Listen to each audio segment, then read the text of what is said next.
On today's program, I'm talking about the Gog and Magog war. We're doing a timeline of end-time events, and I believe one of the next events that's going to happen that we're seeing unfolding right now in the Middle East is the Gog and Magog war. I'm going to be talking about Iran and Turkey fanning the flames of all-out war in the Middle East, and I'll be answering your questions. I'm Jimmy Evans. Welcome to the Tipping Point Show.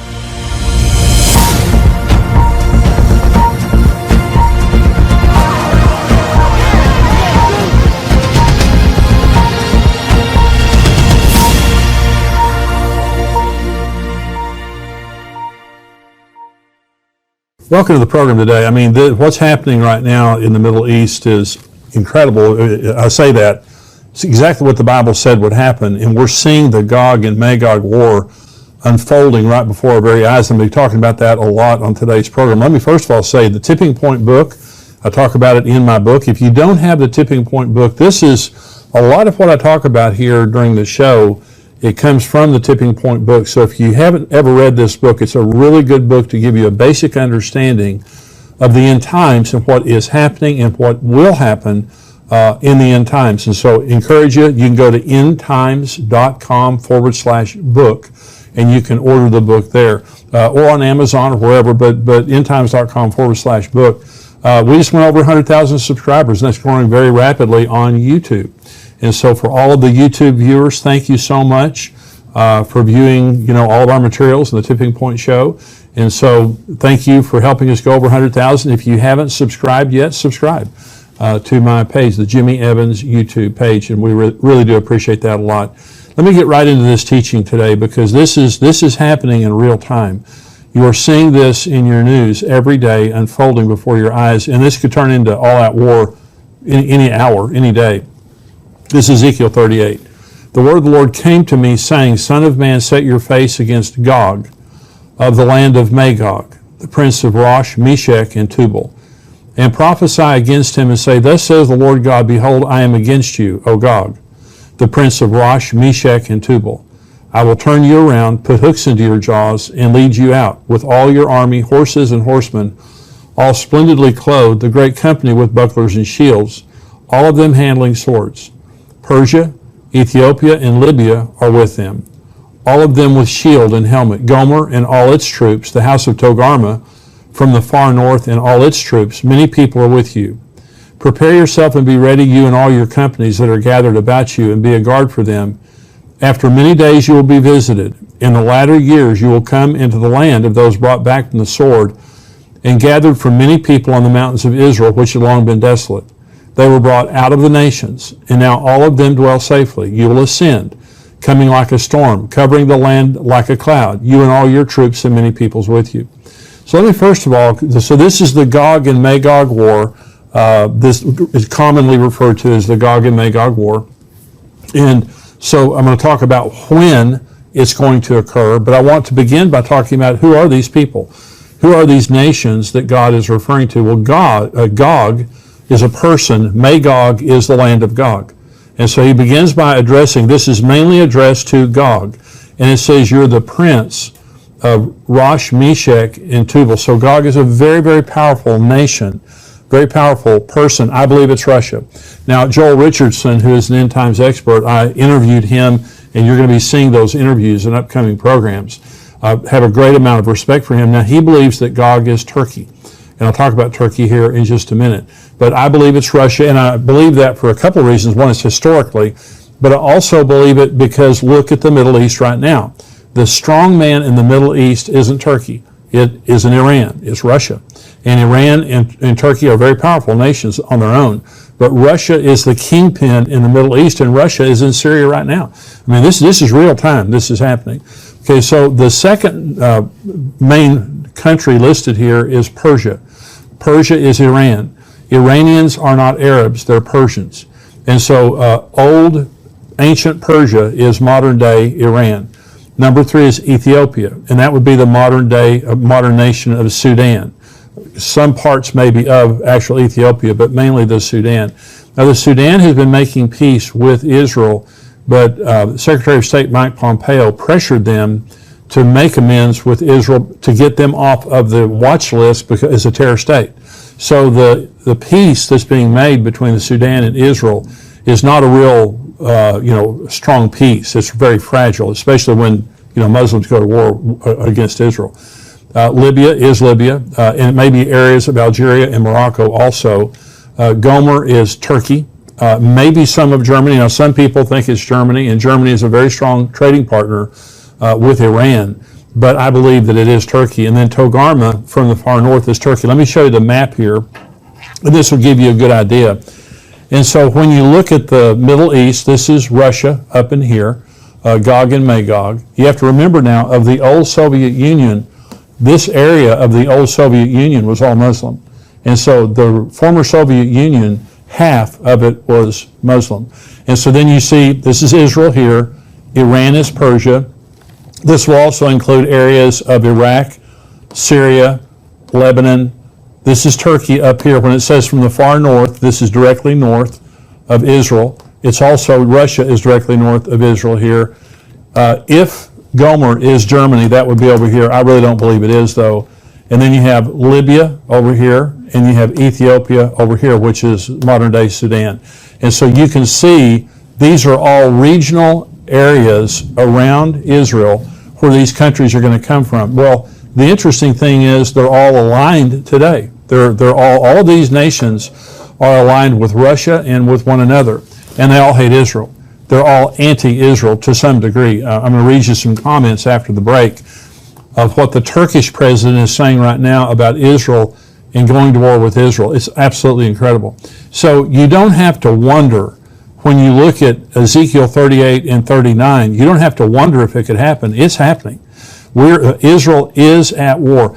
Israel is flying thousands of bombing missions. Their Air Force is flying thousands of bombing missions into Syria to Iranian targets. Iran is furiously trying to build a stronghold on the northern border of Israel. And again, after the break, I'm going to read you some of the comments that the Iranian military is saying about a mass attack on Israel. It's unbelievable. And so these things are happening, and God says, I'm against you, and I'm going to put a hook in your jaw, which means God's going to provoke this thing. He's going to provoke it. These nations are going to come together, and they're going to attack Israel. Well, part of what I'm going to talk about after the break is how long is this war going to last? I'm going to give a specific answer to that, but it's unfolding right before our very eyes. All the nations listed are coming together. They're amassing on the northern border of Israel, and they're at war with Israel. They're going to war. So here's the second question. That's the answering who are these people. The second question is, when will this war take place? Well, let me first of all say the possibility is it's going to happen now pretty quick before the rapture happens. That's personally what I believe. Let me come back to that. Another possibility is it will happen at the end of the tribulation. Okay, a lot of people believe that Armageddon is the Gog and Magog war. It is not. Let me tell you why. Ezekiel 38 says, after many days you will be visited. In the latter years you will come into the land of those who've been brought back from the sword and gathered from many people on the mountains of Israel, which had long been desolate. They were brought out of the nations, and now all of them dwell safely. Okay, you can't say that about the end of the tribulation. Here's what Zechariah 13 says about the end of the tribulation. It shall come to pass in all the land, says the Lord, that 2/3 in it shall be cut off and die, but 1/3 shall be left. That's talking about the Jewish people. At the end of the tribulation, only 1/3 of the Jewish people are left. Now the good news is they're all going to get saved. The bad news is 2/3 die. I will bring 1/3 through the fire, will refine them as silver is refined, and test them as gold is tested. They will call on my name, and I will answer them. And I will say, this is my people, and each one will say, the Lord is my God. Behold, the day is coming, and your spoil will be divided in your midst, for I will gather all nations to battle against Jerusalem. The city shall be taken, the houses rifled, the women ravished. Half the city shall go into captivity, but the remnant of the people shall not be cut off from the city. Then the Lord will go forth and fight against those nations as he fights in the day of battle. And in that day his feet will stand on the Mount of Olives, which faces Jerusalem on the east. And the Mount of Olives shall be split in two from east to west, making a very large valley. Half of the mount shall move toward the north, and half of it toward the south. Well, you just can't say, when Ezekiel says all of them living together in peace, that's just hell on earth right there. The 2/3 of the people dying, the women being ravished, the city is torn apart. And so Jesus said in Matthew 24, therefore, when you see the abomination of desolation spoken of by Daniel the prophet standing in the holy place, whoever reads, let him understand. Then let those who are in Judea flee to the mountains. Let him who is on the housetop not go down to take anything out of his house. And let him who is in the field not go back to get his clothes. But woe to those who are pregnant and those who are nursing babies in those days. And pray that your flight may not be in winter or on the Sabbath. For then there will be great tribulation, such as not been since the beginning of the world until this time. No, nor shall ever be. And unless those days were shortened, no flesh would be saved. But for the elect's sake, those days will be shortened. The abomination of desolation takes place in the middle of the tribulation. And we're going to be talking about all of this in upcoming programs. It takes place in the middle of the tribulation. Jesus said, when the abomination of desolation takes place, when the Antichrist goes in to a rebuilt temple and proclaims himself God, then the great tribulation will begin. Jesus is the one who coined the term great tribulation. And Jesus said, unless those days have been cut short, no flesh will survive. You can't possibly say that the Gog Magog war is going to be the war at the end of the tribulation, because there won't be peace. There will be mass death in Israel. There will be mass destruction. So it absolutely is not at the end of the tribulation. Another possibility about the Gog Magog war is at the end of the millennium. Okay, this is Ezekiel 38. Thus says the Lord God, behold, I am against you, O Gog, the prince of Rosh, Meshach, and Tubal. I will turn you around, put hooks into your jaws, and lead you out with all your army, horses and horsemen, all splendidly clothed, a great company with bucklers and shields, all of them handling swords. So according to Ezekiel 38, God is the causal factor for that Gog and Magog war. Okay, God says, I'm going to put a hook in your jaw. I'm going to lead you down to Jerusalem, and I'm going to destroy you there. Okay, Revelation 20 says this, when the 1,000 years have expired, Satan will be released from his prison and will go out to deceive the nations which are in the four corners of the earth, Gog and Magog, to gather them together to battle, whose numbers is the sand of the sea. They went up on the breadth of the earth and surrounded the camp of the saints and the beloved city. And fire came down from God out of heaven and devoured them. The devil who deceived them was cast into the lake of fire and brimstone, where the beast and the false prophet are, and they will be tormented day and night forever and ever. First of all, the Gog and Magog war is only fought by about 7 different nations. Okay, the nations that were listed, they're on the map. It's a very regional war against those nations that are around it. According to Revelation 20, it's all the nations of the world, from the four corners of the world, and Satan is the causal factor. He is released from his prison after 1,000 years. He comes out, deceives the nations. Gog Magog there is an idiom. It simply means nations in rebellion to God. Nations with the spirit of Gog and Magog. And for example, Russia right now is not a Christian nation. They persecute Christianity in Russia. And so the spirit of Gog and Magog, this arrogance, this rebellion against God, that's going to be the same spirit.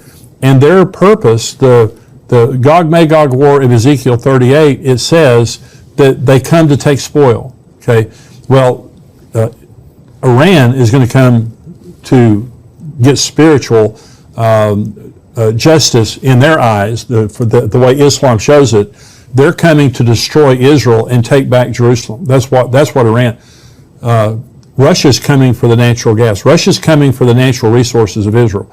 Now, Israel has been buying their gas and natural gas and coal from Russia for many years. So is Turkey. Half of Turkey's natural gas comes from Russia. Russia sells 1/3 of the gas that is consumed in Europe. And everyone knows that Russia's a bully. When you're depending on Russia, they'll hold it over your head. They'll cut off your gas supply if you do something to make them mad. Well, now Israel, they have discovered 30 trillion metric yards of natural gas in Israel off the Mediterranean.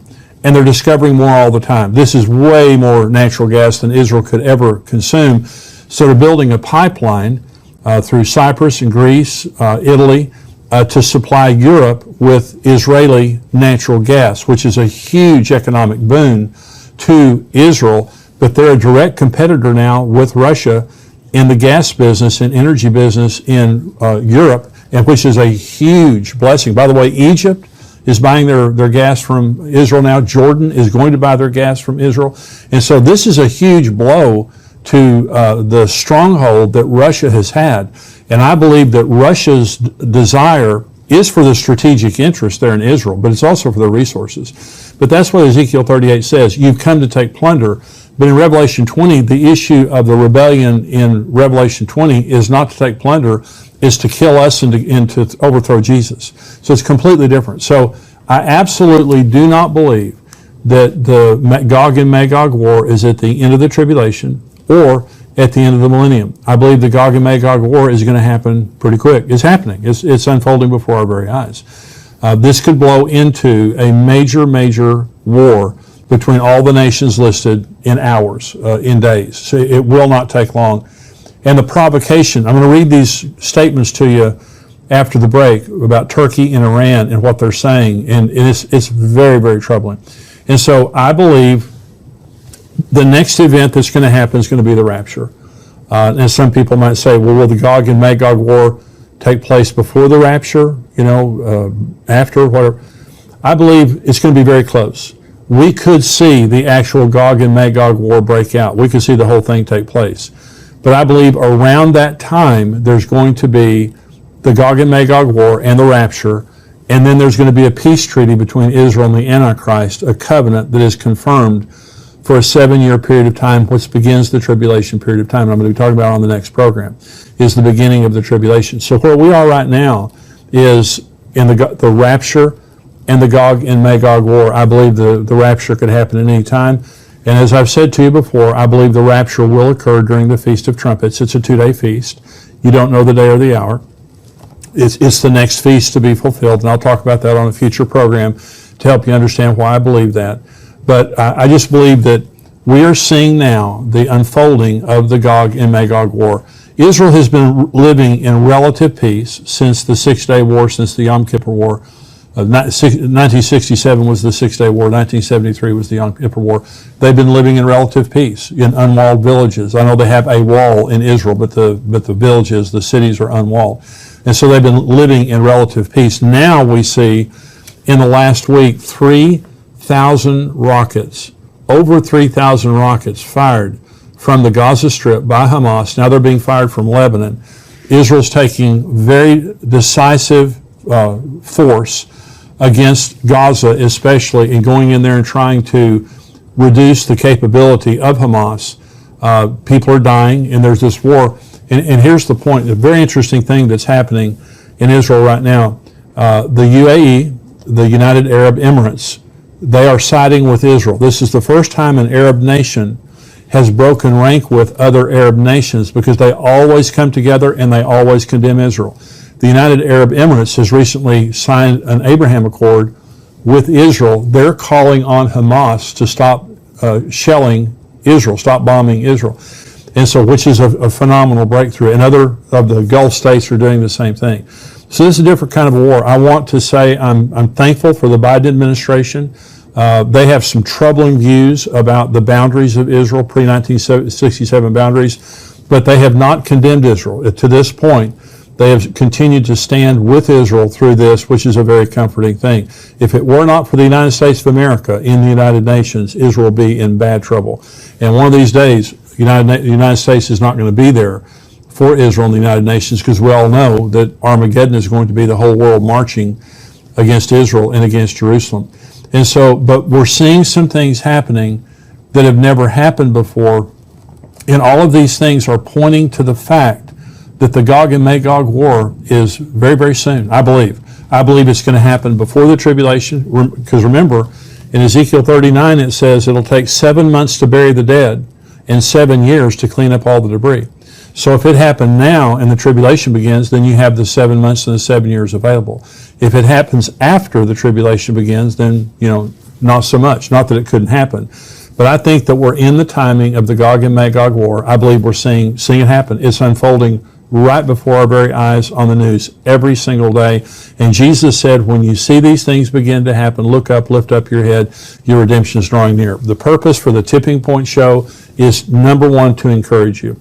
Number two is to educate you on end times events so that you can contextualize what's happening in the world and you can understand that your redemption is drawing near. This is a time to be encouraged. Don't look around the world and get discouraged. Everything you're seeing is announcing the coming of Jesus Christ. If you're not a subscriber, I'm going to say goodbye to you right now. The next part of the program is for subscribers only. $7 a month, $77 a year. We would love to have you as a subscriber. Not only do you get the whole Tipping Point Show, you get articles.